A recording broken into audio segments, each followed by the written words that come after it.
nombre es Erika Zapata, me encontraron por aquí batiendo el chocolate para el desayuno. Y gracias por estar pendientes de nuestras historias e información cada mañana. Tienen que madrugar, pero vale la pena aprender del campo colombiano. Bienvenidos a la finca de hoy.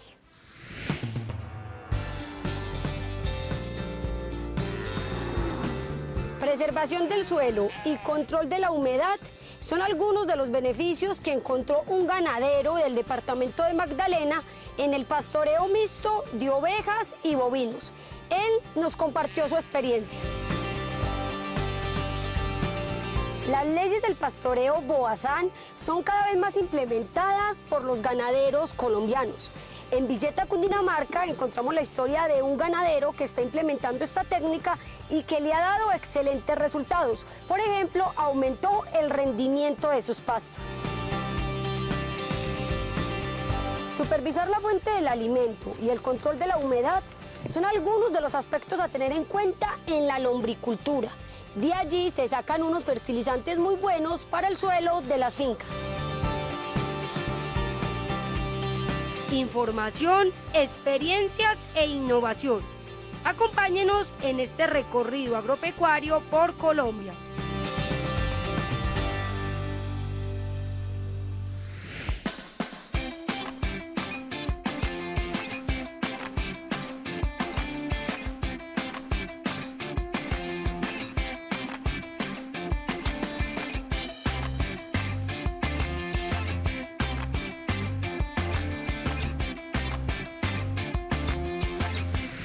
Triplicar la producción tanto en su ganadería ovina como bovina es el principal logro de la finca Villa María, que según su propietario Guillermo Hernández Ospino, es gracias al pastoreo integrado de sus ovejas y terneros, técnica ancestral muy común en Argentina y que ahora se realiza en pleno centro de la costa norte colombiana. Eso genera muchos ingresos, es una ayuda el ovino.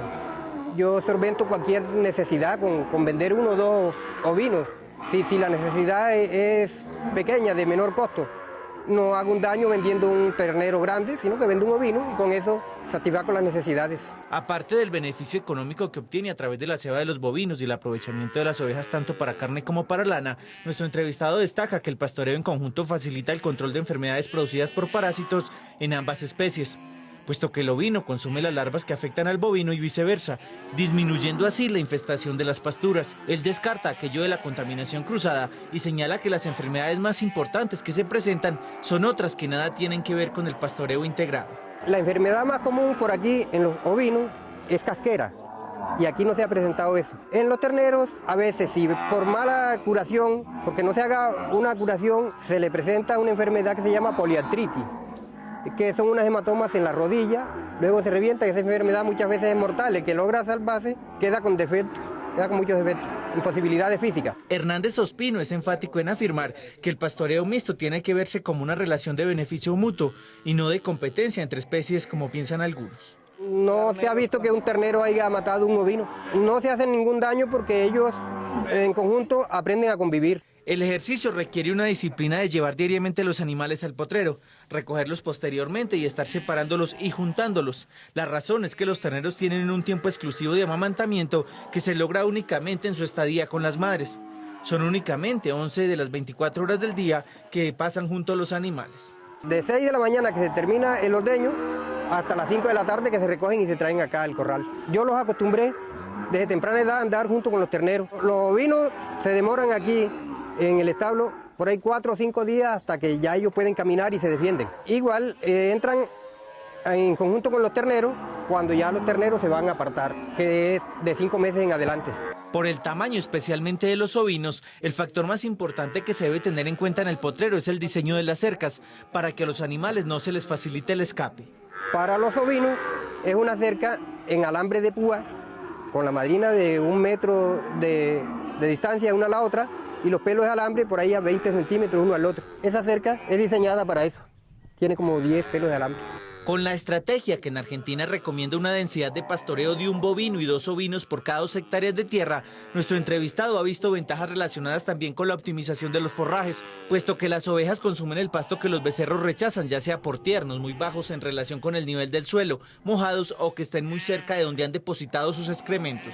y no tengo que suplementarlos con alimentos en establos ni nada. Aquí comen la hojita del trupillo, el engordanovillo, malva cuando está biche, que en el ternero casi no se nota eso. Los ovinos son menos selectivos en los forrajes y disfrutan incluso de las gramíneas. Se considera también que con el pastoreo mixto hay un mayor control natural de malezas porque éstas se convierten en su alimento y que el suelo padece menos de estrés hídrico porque la capa superior no sufre tanta compactación como si sucede cuando el pastoreo es de bovinos únicamente.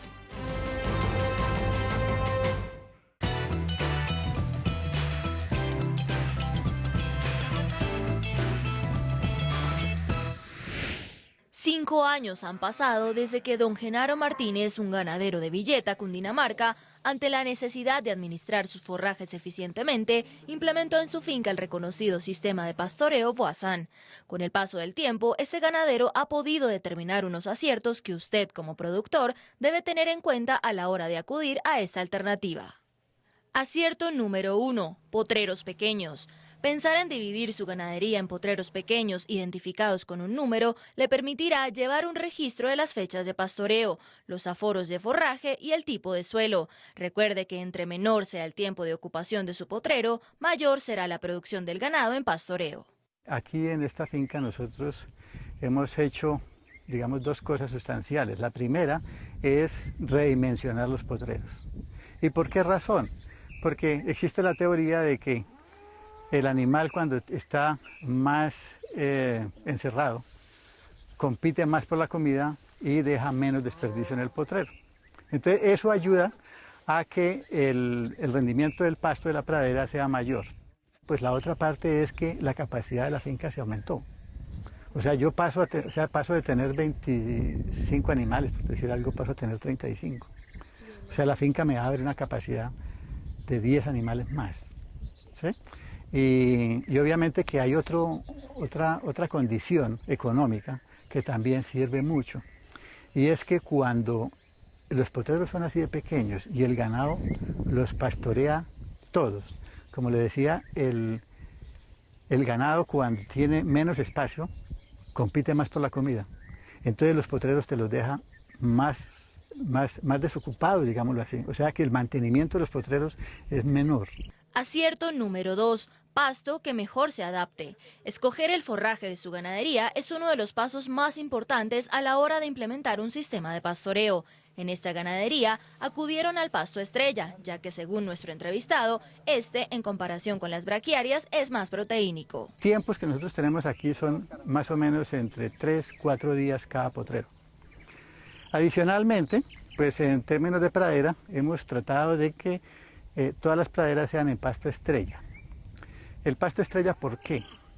Es que cuando uno se pone a hacer a catalogar los pastos por su calidad nutricional, hemos encontrado que para esta zona el pasto que más, proteínicamente hablando, aporta a los animales es el pasto estrella para esta región. Hemos tenido los resultados, digamos, son visibles.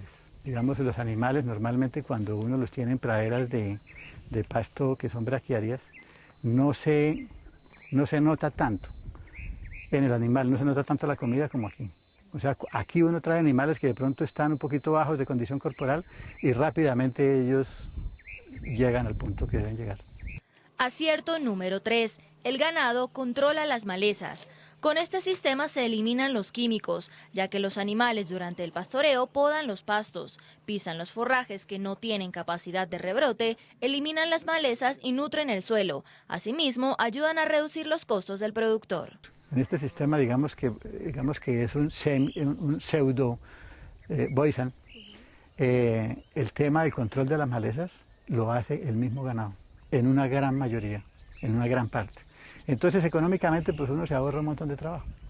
Con el sistema Voisin, este ganadero tiene la certeza de que cada 40 días vuelve a tener forraje disponible en un potrero.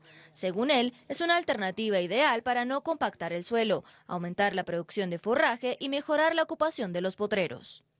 ¿Por qué nos quedamos con ese sistema? Es porque nosotros sí hemos visto los rendimientos, o sea, es evidente el rendimiento. Digamos, en esta finca, es una finca que tiene 25 fanegadas. En esta finca, con 25 fanegadas, nosotros solíamos tener 20 animales, 21 animales, algo así. Hoy tenemos 35 y si cuento los caballos y todo eso tenemos como 38 y no nos hemos quedado sin pasto. Para garantizar éxito en la implementación de este sistema, evite establecer los potreros con una única línea de conducta. Según nuestro entrevistado, desde su experiencia, iniciar con el ganado en el potrero 1 y terminar en el potrero 18 consecutivamente es un error, ya que todos los potreros son diferentes y hay unos que evolucionan más rápido que otros. Por ello, es recomendable determinar la rotación de los potreros con una inspección ocular para saber en qué momento los pastos están listos para ser aprovechados.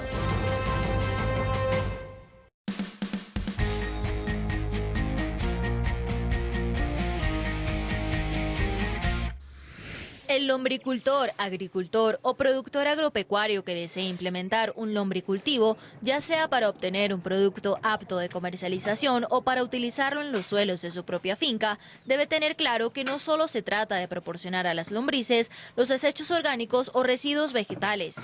Durante el proceso para producir un lombricompuesto de calidad, hay varias medidas que cumplir. Establecer una zona y subdividirla en 4 áreas de acuerdo con las diferentes etapas es un paso fundamental. Una zona de almacenamiento, una zona de preparación, una zona de módulos y finalmente una zona de recolección para completar todo el proceso. Cada zona tiene unos aspectos muy importantes. La zona de recolección prácticamente es donde se va a realizar o a permitir que la comida se prepare para ellas. Las dietas para ellas se pueden ofrecer de acuerdo a lo que va ingresando. El manejo de este alimento será crucial para que el producto final sea efectivo y funcione como un acondicionador orgánico tanto para el suelo como para las plantas de los cultivos en los que se utilice. Por eso los residuos de frutas, hortalizas, vegetales y los desechos sólidos de animales deben recibir un tratamiento previo. Procurar que hacer un precompostaje o un previo compostaje para así garantizar que haya una buena sanitización del lombricompuesto, es decir, que se eliminen patógenos, que se eliminen a especies arbences o malezas que son contraindicadas cuando el agricultor va a cultivar o abonar los cultivos de manera intensiva.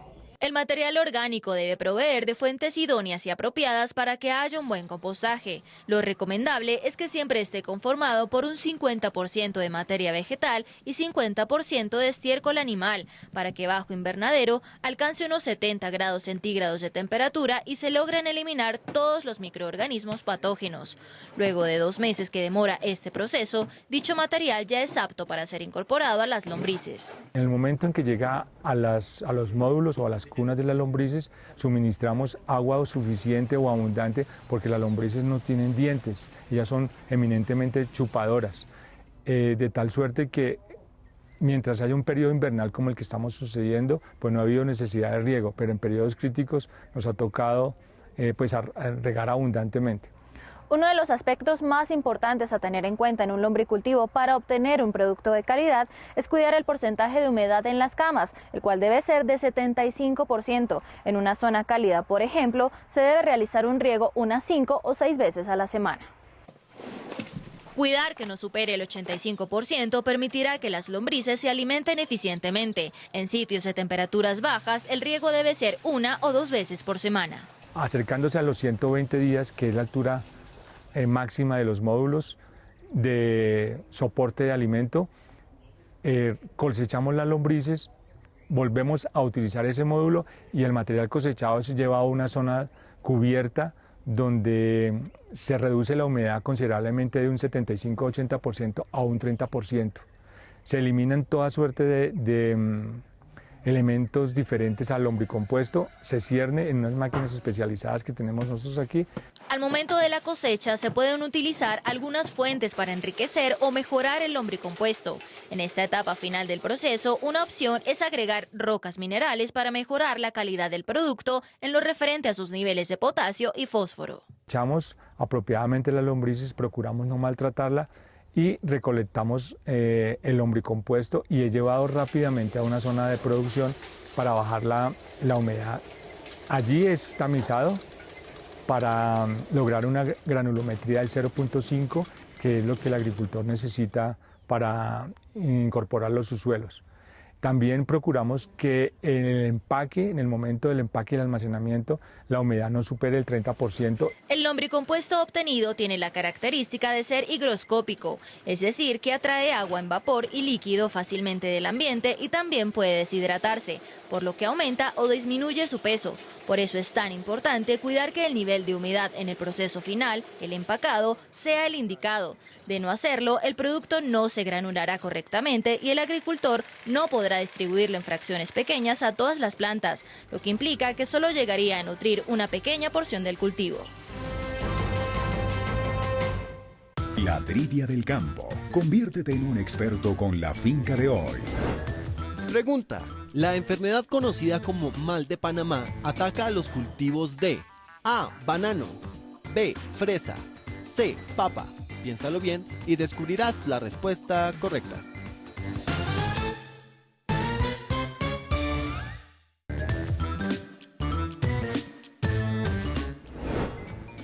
Pregunta. La enfermedad conocida como mal de Panamá ataca a los cultivos de A. Banano, B. Fresa, C. Papa. La respuesta correcta es la A. La fusariosis del banano, también conocida como mal de Panamá, es una enfermedad producida por el hongo Fusarium oxysporum que ataca las raíces del cultivo y debilita las hojas y los tallos hasta causar la muerte de la planta. La invasión de los tejidos por el hongo se manifiesta en la decoloración del tejido vascular.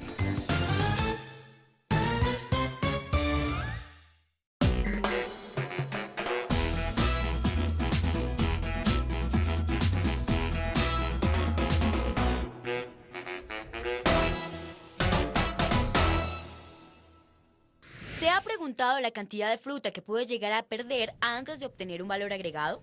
Los profesionales aseguran que es por lo menos un porcentaje que oscila entre 25 y 30%, debido a malos hábitos de higiene y manejo en los frutos durante y después de la cosecha. Al transformar estos productos, disminuiríamos alrededor de un 5% esas pérdidas post cosecha de los productos, porque adicionalmente se generan algunos residuos que son parte de ese proceso. Generalmente los venden en forma fresca. El problema es que estos productos frescos son muy perecederos y tienen un tiempo de vida muy corto. Sin embargo, si nosotros transformamos esos productos en productos con un mayor valor agregado, aumentamos esa vida útil y esto generaría un ingreso adicional a los productores por ese producto, además de disminuir sus pérdidas post cosecha. Inicialmente, el lavado de la fruta es un procedimiento que, según expertos, debe realizarse de la mejor manera para no generar pérdidas. Lavar con agua potable y clorada en cantidades específicas reduce los niveles de suciedad e infección en el cultivo, por lo que se recomienda no usar jabón, pues este contiene compuestos químicos como el sulfato que se le adicionarían al producto. No, la parte de los químicos generalmente yo no puedo disminuir la cantidad de químicos que hay en el producto solamente con un lavado o con una desinfección. Con el lavado elimino lo que es el sucio grueso. Y con la desinfección elimino bacterias, pero los químicos permanecerían dentro del producto.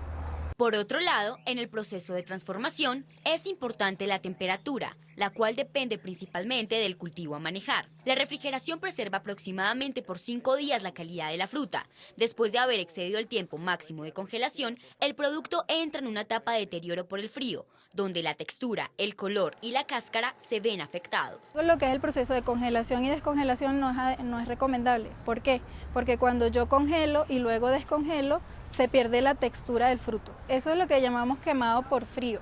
¿Por qué? Porque en el proceso de refrigeración, ¿qué pasa? Hay una deshidratación de la superficie del fruto y al haber esa deshidratación entonces se concentran los colores y la textura cambia, porque al perder agua superficial por efecto del frío se pone dura, o sea, la textura del fruto es más dura y cambia de color. Las buenas prácticas de manufactura contribuyen con la calidad y rentabilidad de la fruta.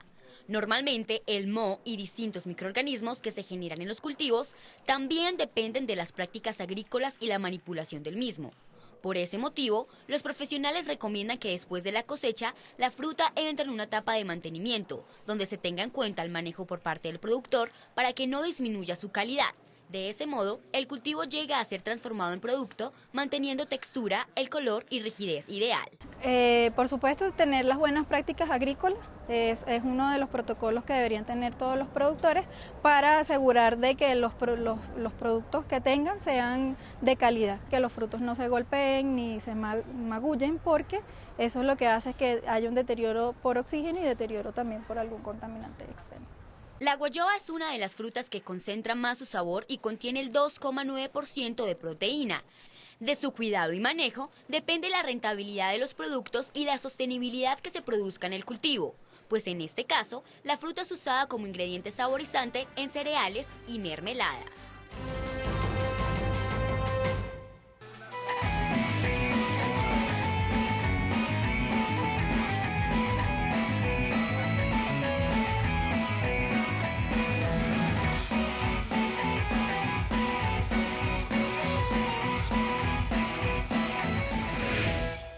Aunque el paso a la tecnificación con ordeño mecánico es algo reciente para esta pequeña producción del municipio San Roque, en Antioquia, algunos aspectos dentro de la práctica se siguen manejando de manera tradicional.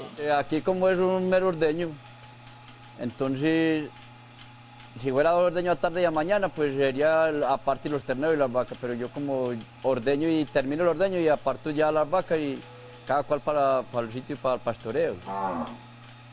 Me parece que es más... Para uno es mejor que estar a diario ahí con animales para así, echándole leche, con mucha gente que administra dándole el suero o la leche. Con un solo ordeño al día, el método que don Apolinar Carmona prefiere para realizar la extracción de la leche es colocar el ternero al lado de la vaca, no solo para darle el tiempo correspondiente a la cría para alimentarse de la madre, luego de terminar el procedimiento, sino para mantener los niveles de producción.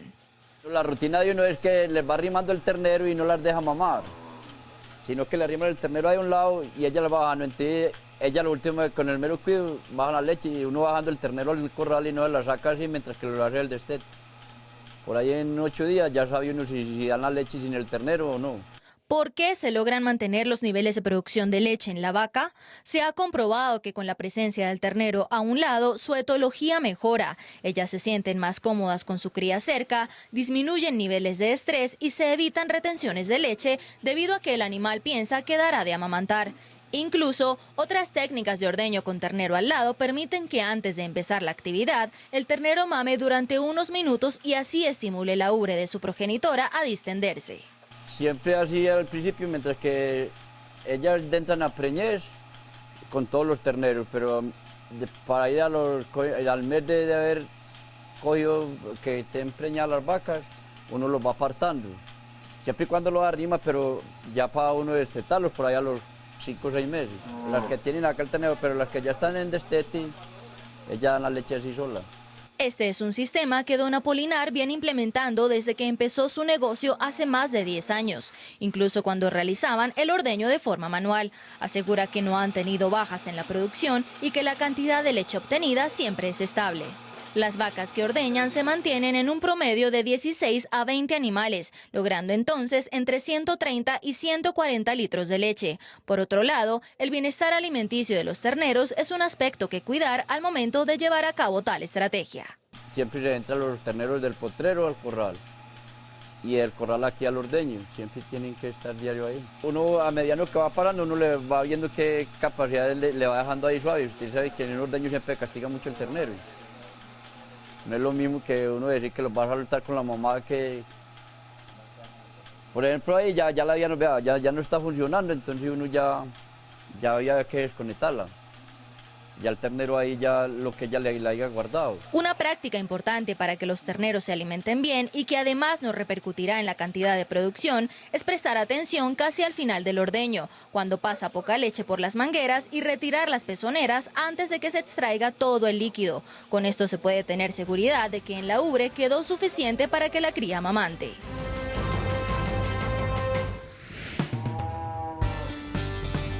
Al regreso, un ganadero nos hablará del manejo que hace a sus ejemplares Brahman y veremos la relación directa que existe entre fertilización y productividad en el arroz.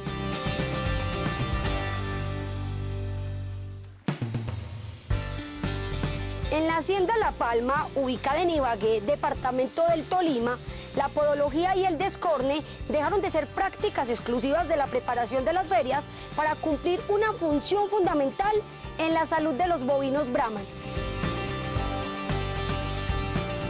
En nuestro recorrido por el departamento del Cesar, visitamos una producción porcícola que además tiene cerdos y moringa. Lo importante es que los cerdos se alimentan de esa moringa, es decir, una economía para ese productor. Allí, él nos compartió su experiencia.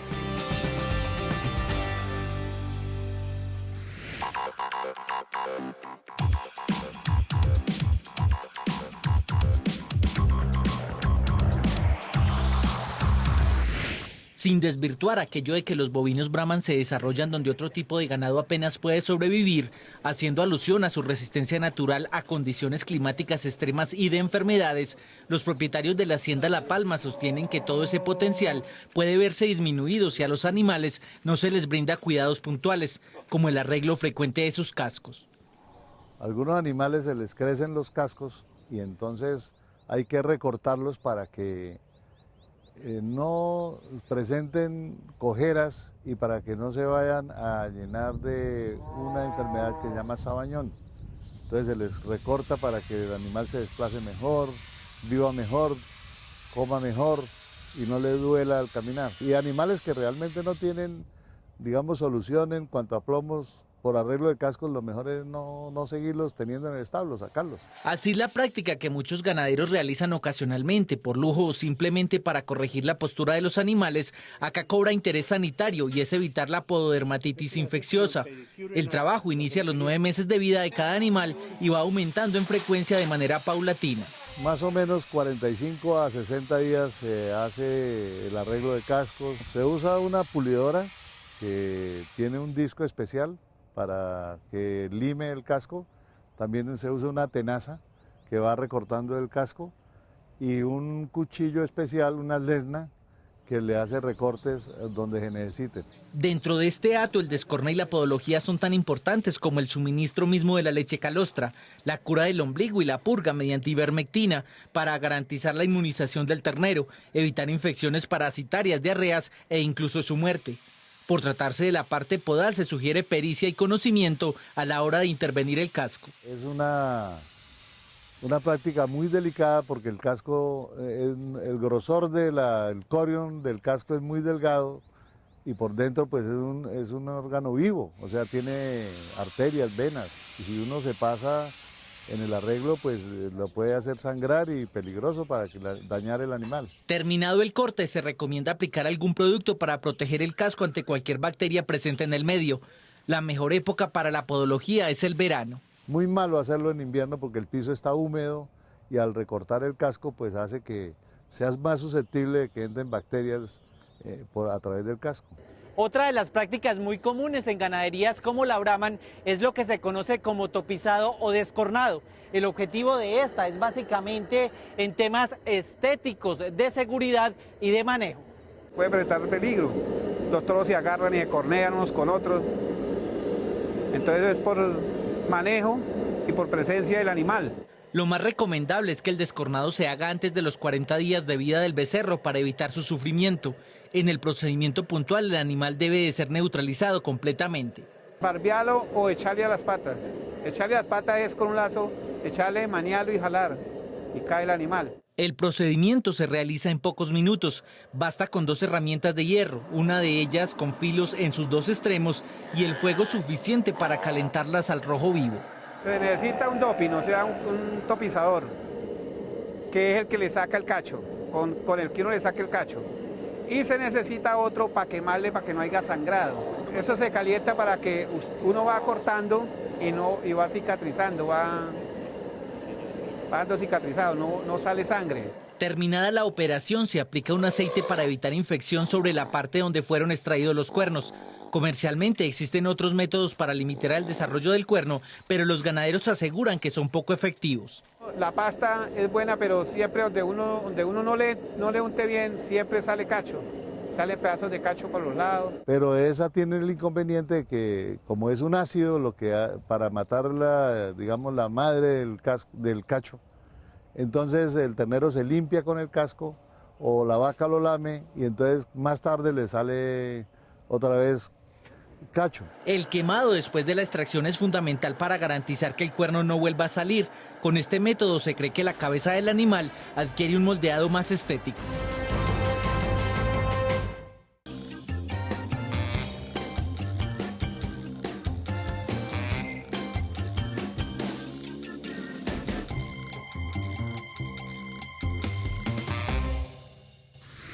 El cultivo de moringa es uno de los forrajes más completos por su alto valor de vitaminas y minerales. Las hojas de moringa cuentan con un 20% de proteína y tienen la ventaja de ser consumidas por múltiples animales, entre ellos los cerdos. En el municipio de Aguachica, Cesar, encontramos una granja porcícola que vio este cultivo como una gran alternativa por ser económico y de fácil manejo para el clima cálido.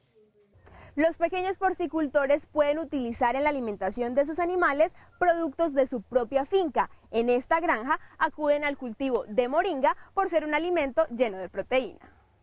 Es un cultivo que presenta un buen follaje, es un cultivo es muy nutricional, sirve como un suplemento alimenticio para las cerdas que se encuentran en etapa de gestación y cerdas que se encuentran en etapa de lactancia. Para sembrar la moringa basta con decidir si desea hacer una siembra por semillas en la que la germinación es rápida ya que se da a los 10 días o por estacas, que resulta sencilla e ideal para espacios donde se dificulta la floración debido a las condiciones del clima. También no hay que olvidar aspectos como la época de siembra ya que la lluvia proporciona un mayor desarrollo radicular. Este cultivo tiene aproximadamente 1 año y medio de haberse cultivado, es un cultivo que presenta muy buenas características de fácil adaptabilidad, no necesita tanta precipitación de agua, no necesita tanta agua, es un cultivo que por su follaje como tal nos brinda a nuestros animales un suplemento nutricional muy bueno. La moringa no prospera en suelos inundables y tanto la sequía como el exceso de lluvias provocan la caída de las hojas. En esta granja porcícola, dicho cultivo genera un doble beneficio para los animales, ya que por un lado los nutre y suplementa diariamente y por el otro les genera bienestar en su espacio. Nuestro entrevistado nos cuenta por qué. Esto nos sirve para 2 cosas. Primero, pues son animalitos que por su vida como tal, ellas viven en jaulas, esto les ayuda a entretenerse, sirven como método de desestresan, para que se desestresen, ¿sí? Esto ayuda a que ellas, el sabor de la carne de ellas sea mucho mejor, ¿sí? Y aparte de eso, los nutrientes que tiene el cultivo de moringa en los animales ha demostrado en la granja un beneficio bastante bueno. Para lograr hojas de gran tamaño y con un buen contenido de nutrientes, no olvide el distanciamiento de los surcos. Lo ideal es contar con 2 o 3 hileras y que la distancia entre cada una sea de 40 centímetros. Después de la siembra, cuando la planta alcance 1 metro en su tamaño, garantice un buen manejo en la cosecha con 3 pasos sencillos. Elimine las hojas amarillentas, deje siempre 3 hojas verdes en la parte superior para que la planta continúe su ciclo exitosamente y realice las podas necesarias dentro del tronco, dejando un espacio de 15 centímetros desde el suelo hasta el corte. El árbol en su etapa arbustiva se va podando y esa misma poda, una poda pareja, esa misma poda es lo que se le va a dar a los animales para consumo. Aquí lo hacemos manualmente, ¿sí? Como yo lo acabé de hacer, esto lo hice de forma manual y voy y se lo disperso a los animales en cada una de sus jaulas. Aparte de eso, pues tenemos conocimiento de que es un alimento que le da un buen sabor a la carne. Esta alternativa nutricional para las cerdas, tanto en la etapa de lactancia como en la etapa de gestación, permite disminuir los suministros de concentrado y por ende cuida el bolsillo del porcicultor. En esta granja, que tiene organizado darles 2 kilos de comida diaria a las cerdas, con la moringa genera un ahorro de medio kilo, es decir, de 1 libra de concentrado, que en dinero se resume en 700 pesos diarios menos por animal.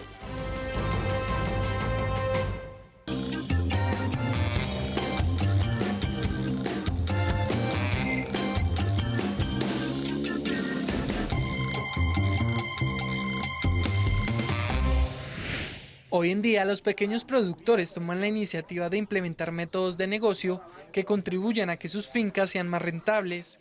Este es el claro ejemplo de Rocío Salcedo, una avicultora del departamento del Magdalena que decidió dedicarse a la crianza de pollos semicriollos y así obtener mejores resultados en la comercialización de sus aves.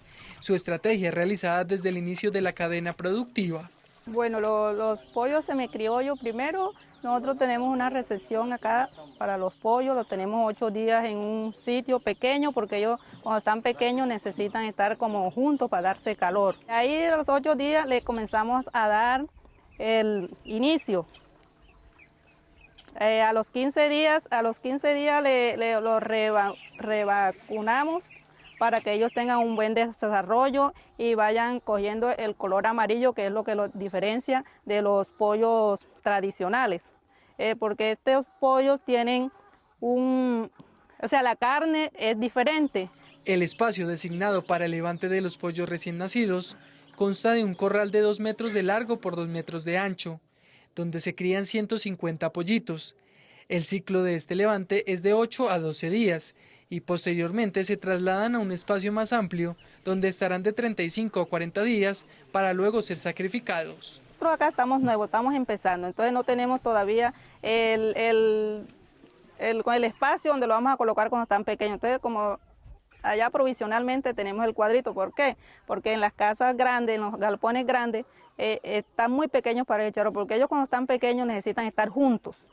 O sea, de tener un espacio pequeño para ellos estar juntos para darse calor uno al otro. A los 38 días, el pollo es puesto a la venta y distribuido entre las diferentes cadenas que lo comercializan. Debido a que la calidad de la carne es muy alta y muy fresca, nuestra entrevistada afirma que sus vecinos y personas aledañas a la finca acuden a adquirir los pollos semicriollos, lo que estimula el comercio local de sus productos. A los 35, 38 días, ya esos pollos ya yo comienzo a matarlos. Ya ellos tienen un buen color, la carne es firme y el sabor es diferente. La gente sabe que el color es diferente. Al uno comer el pollo tradicional y se come ya la diferencia es bastante porque la carne es dura, es como si fuera un pollo criollo. La temperatura es un factor importante para que el levante que se tenga en la producción de pollos semicriollos sea el adecuado. En el caso de la finca Bella Unión, este aspecto es un reto para los avicultores, pues la temperatura oscila entre 35 y 38 grados centígrados, por lo que es necesario ofrecerle a las aves espacios amplios y frescos que ayuden a evitar el estrés por calor. El clima, aquí el problema es cuando está el clima temperaturas muy altas, hay unos que se infartan. Entonces, por eso a veces aquí se les coloca plástico para la cuestión de con la humedad, porque ellos con humedad no quieren nada. Entonces, cuando ya los pollos están grandes, que es cuando ellos más se asfixian, uno les levanta esas cortinas de plástico. Suministrar suficiente agua y alimento para el confort de las aves garantiza el éxito en el levante de los pollos semicriollos. La ganancia del peso ideal para la venta es cercano a las 4 o 4,5 libras. Las cantidades de líquido y nutrientes recomendadas diariamente son entre 110 y 130 gramos por día y agua a disposición. Tienen los comederos, la comida tiene que ser permanente, ¿no? Aquí se le llenan los comederos en la mañana, en la tardecita se le vuelven a revisar, al que le haga falta se le vuelve a echar porque ellos comen en la noche. A pesar de que la producción de pollo semicriollo es un poco más costosa en comparación con la cría de pollos tradicionales, nuestra entrevistada afirma que como actividad complementaria dentro de su explotación genera ingresos adicionales. Por cada 100 aves que vende en su finca, obtiene 300.000 pesos de ganancia, lo que redime los gastos que realiza durante el proceso de producción de sus aves.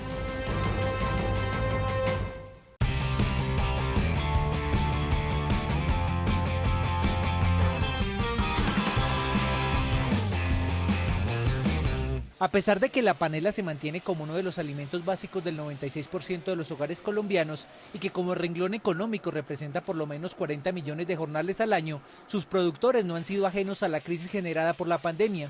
Primero porque con el confinamiento se develó con mayor fuerza el desequilibrio existente entre los costos de producción y el pago recibido por venta. Y segundo porque la dinámica de comercialización cambió totalmente.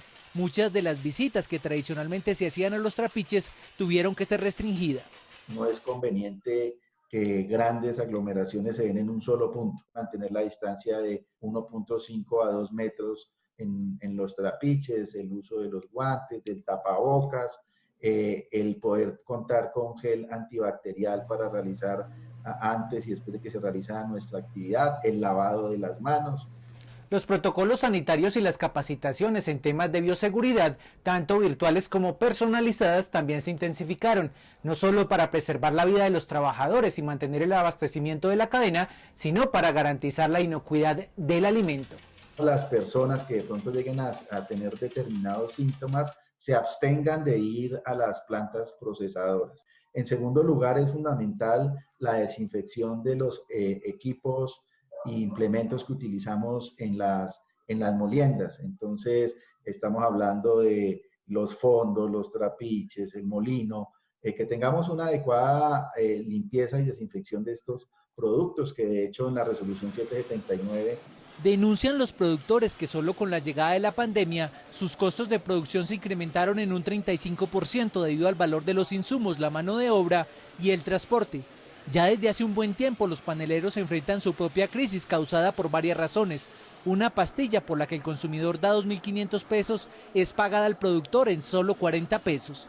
El tema de que hayamos definido que los productores agropecuarios del país son unos héroes, debe también tener una corresponsabilidad en términos de política pública para blindar a esos héroes que nos han garantizado la alimentación.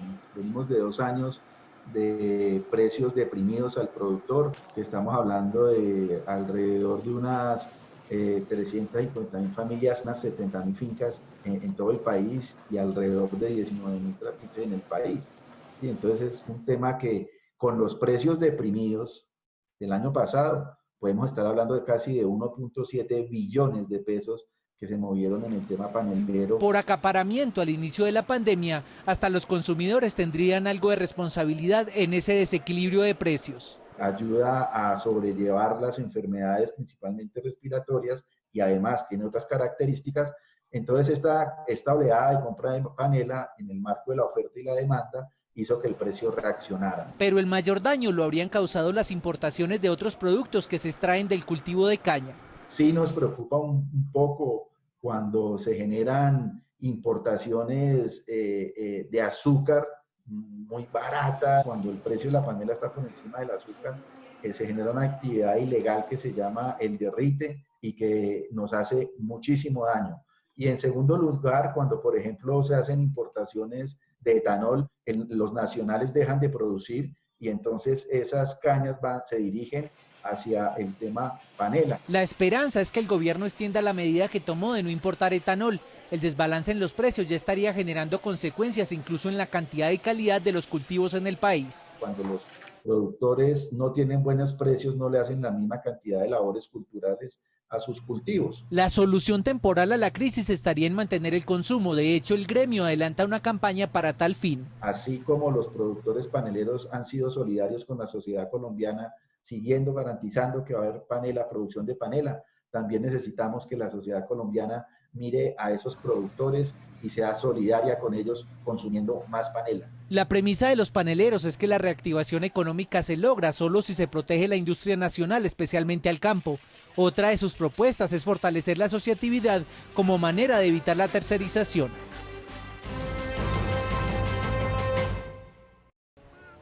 Bienvenidos a nuestra ganadería Salomé. El día de hoy les vamos a hablar el método de fertilización que utilizamos en nuestra finca, que nos ha dado un exitoso resultado.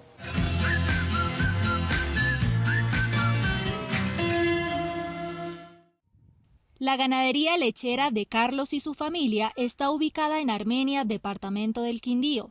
Desde hace casi un año empezaron a implementar una doble fertilización en cada uno de los potreros, buscando mayor crecimiento y mejor calidad del forraje. Anteriormente, cada vez que pasaban nuestros animales, fertilizábamos solamente una vez, obteniendo unos resultados muy bajos en la altura de nuestras praderas. Hoy en día, con la doble fertilización, obtenemos unas pasturas óptimas, muy buenas y de una altura suficiente.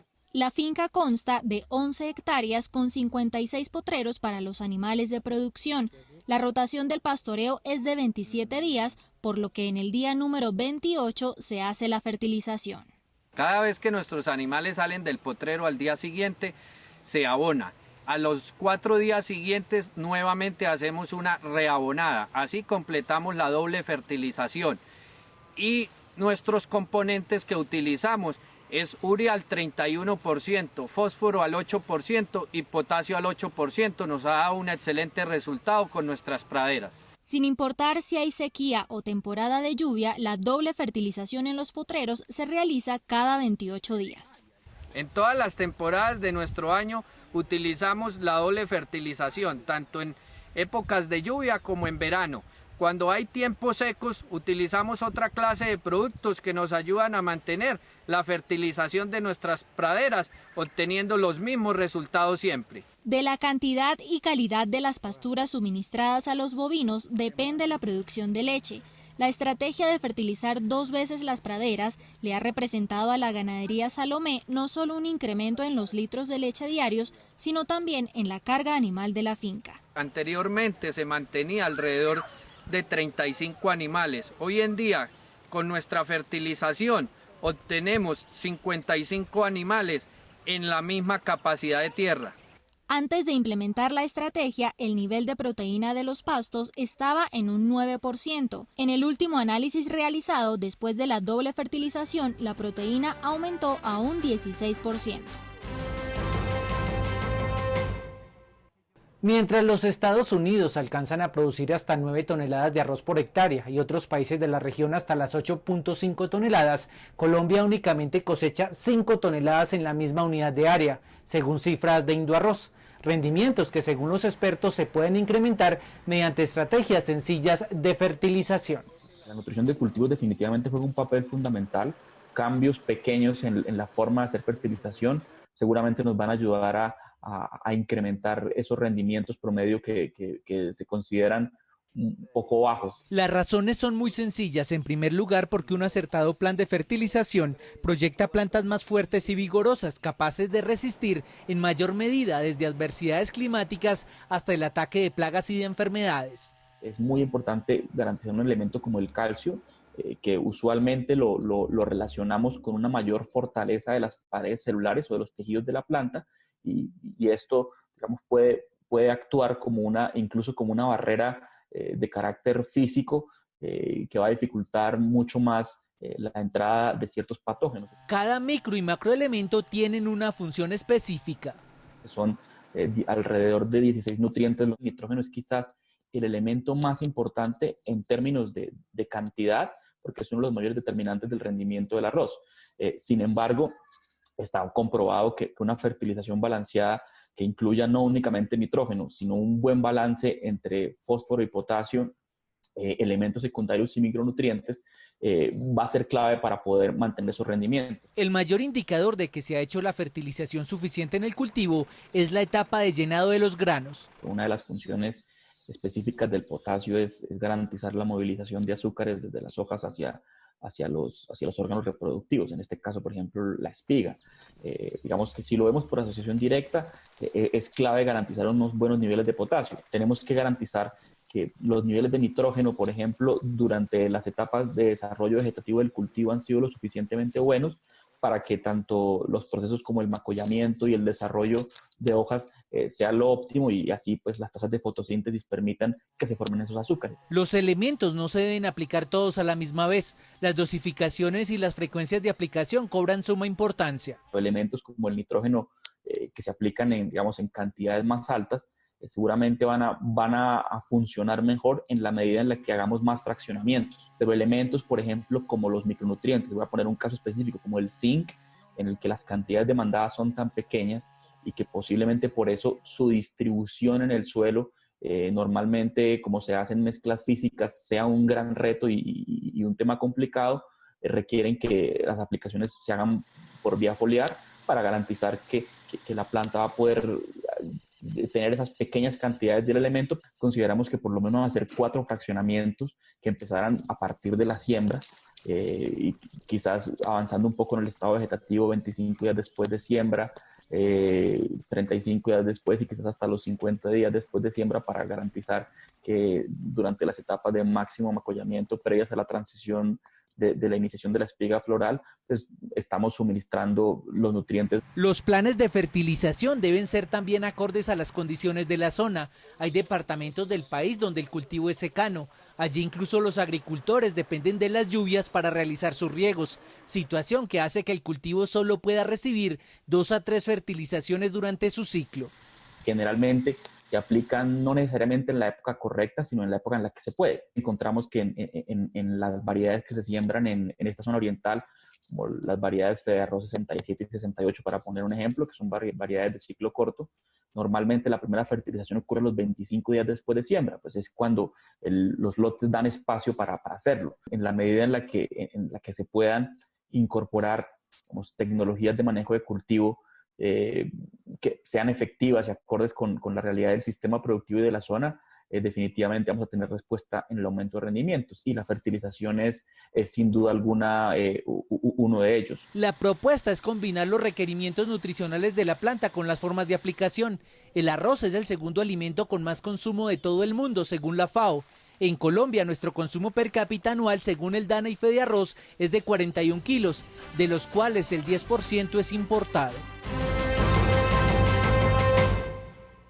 Yo les quiero contar que para llegar aquí, a la finca La Teresita, en el municipio de Barbosa, caminamos alrededor de 40 minutos, pero pasamos montañas y todo tipo de dificultades, pero valió la pena. Hemos llegado al final de nuestro programa, pero espere mañana más historias del campo colombiano.